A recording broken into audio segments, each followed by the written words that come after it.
Okay, quick review, and then I'm going to get into analysis. If you just watched the first episode, you may feel like, one, there's not enough material really here to cover a full 10 episodes, and two, you might find this dreamy Italian vibe of decadence and excess and opulence. Yeah, it's interesting, it's very lush, but over 10 episodes, this is going to get tiresome.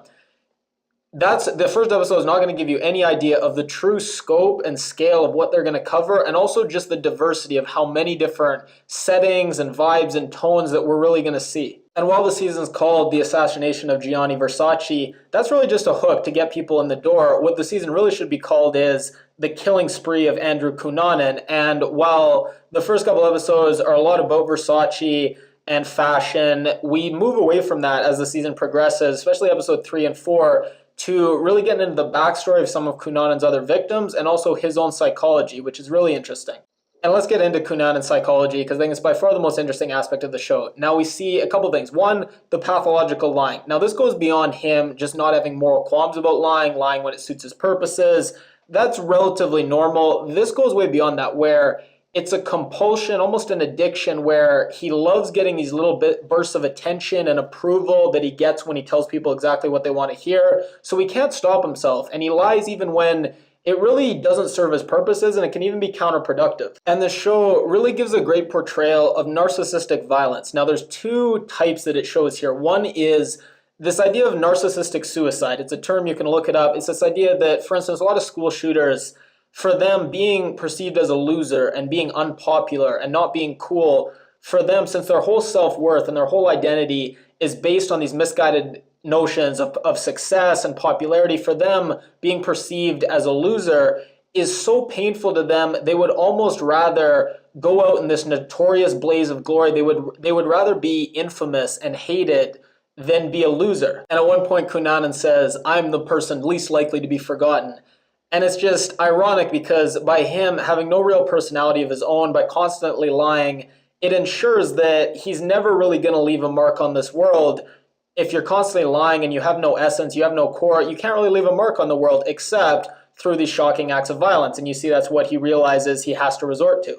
And it is ironic because making a TV show like this, you're giving him, to some extent, exactly what he wanted and why he committed these murders in the first place. But regardless, I do like how the show, it gives a great contrast to his narcissism, where Lee Miglin, the developer that he kills, he talks about how if he made this beautiful building, he wouldn't even put his name on it, and he wouldn't even tell people he made it. He would go in disguise and just walk around this building, and all he would want is he would want to hear the laughter and the joy from the children around him. He wouldn't want to eavesdrop to hear people talking about how brilliant the architect was and how brilliant he was. No, it would be enough for him just to hear and feel the joy that he brought people. And it's just this great contrast of the humbleness of building this great building and not even putting your name on it, versus Andrew Cunanan, who, being a nobody and being a loser, it's so painful for him, he resorts to going on a spree killing just to get some notoriety. Then we get another great example of narcissistic violence. This is summed up when another one of Cunanan's victims says, he saw the real you and you killed him for it.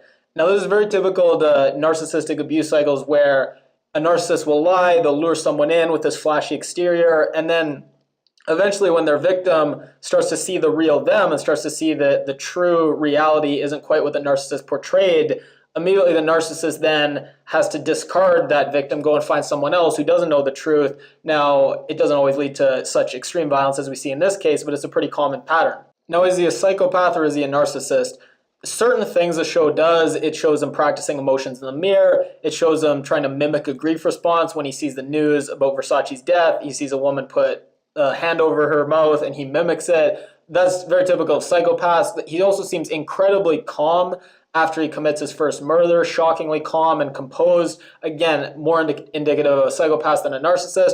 But I think the overwhelming evidence is that he does have narcissistic personality disorder. And then also there's the typical analysis of him, how he hated himself for his homosexuality, so he did to others what he really wanted to do to himself. And the show does show at one point he wraps someone with tape and then he does the same thing to himself. So it does kind of play with that whole idea that really everything he was doing to other people, deep down he wanted to do to himself but couldn't. And I will say I love how much they delved into the backstory of Cunanan's victims. I think so many of these shows were so fascinated by the psychology and the mind of the perpetrator and of the killer. We spend so much time with them. Oftentimes the victims are just kind of left by the wayside, but not so in this case. In episode 3, we get this heartbreaking portrayal of Lee Miglin. First of all, we see this shrine, this Christian shrine he's built in his basement, where he constantly prays for forgiveness for his perceived sins of homosexuality and cheating.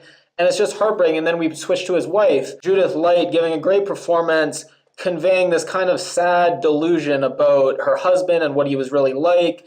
And then also her son and how he has this minor role in a movie and she's convinced that he's on the verge of becoming a big star. And just this sad delusion, but then also shifts to maybe she knows more about it than she really lets on. And that's just kind of the price that she was willing to pay, because she really did love her husband. And then the uncomfortable position that she's put in where it leaks out that her husband was having affairs and seemed to be homosexual. So she then, if she comes out and acts grief-stricken, everyone is going to look at her and be like, oh, she's just faking it. She's just pretending because she wants to make it seem like this marriage was something it's not. But no, she probably, regardless of what their marriage was really like, she seems like she really did have some kind of great love for him and really was going through grief. So put her in such a bad position where she had this great grief but didn't feel like she could really express it. And then in 4, we get this flashback where one of Cunanan's victims, he comes out to his father, and he does it after winning this award. And one, is just so painful because had he been straight or had his dad been more accepting, this moment where he wins this award should have been the happiest moment of his life. And it's not, and because of his homosexuality and his dad not really accepting it, it's just tarnished and it's just so painful. And his dad doesn't have an awful reaction. His dad has an okay reaction. But nonetheless, it's still just very bittersweet. And then when his dad is like, well, why did you wait until after you won this award? And the son's like, well, it's like good news, bad news. And God, it just kills you. And at the end of the episode, when he's begging Cunanan not to kill him, and he's lying, and he's trying to spin this fantasy of how happy him and Cunanan are going to be together on the run, and you see how hard he's trying to really flatter Cunanan and say all the right things and really dig deep, but ultimately you know it's just not going to be enough, and you know that he's doomed. And then the most famous of the victims, Versace, I feel like they try to do a good job conveying just how much Versace was different than other designers, and he just had this love of life, and he didn't want models to be emaciated. He wanted them to look like they ate and they enjoyed the pleasures of life. But I feel like they just don't quite manage to convey this. Now, part of it, I think, is Edgar Ramirez. I love the actor, but I think he comes off just a little bit cold. And I'm going to link an article where they did a video kind of giving a tribute to Versace. And I just if you look at the actual Versace, one, you'll notice the resemblance is striking. So they did a great job with the look. But the actual Versace, in this video at least, you'll see just a kind of warmth and a twinkle in his eye. And it really drives home the point of just how special he was and just how sad it was that his life was snuffed out like this. And as much as I think they tried in the show, and in particular episode 1 and 2, I just don't think they really managed to pull it off. What is really interesting is you see just how many close calls there were where he was almost caught before he finished his spree with Versace. And God, that's got to be tough if you love Versace to watch this and just think, God, things really just could have been different if just a few different things happened. And we see how just this kind of casual homophobia by the police officers seems to have contributed. One, it contributed to Andrew Cunanan maybe having a self-loathing, but two, just the investigation maybe not really being handled properly. How much of that was just apathy and incompetence, how much of it was homophobia is debatable. But you see these little comments where I'm sure they're apocryphal, but one of the cops is like, who is it's the singer? It's like, no, that's Liberace. Like, they're just getting them mixed up. They're like, they're all Italian fruits, it doesn't really matter. God, did this show ever get dark when he murders Lee Miglin?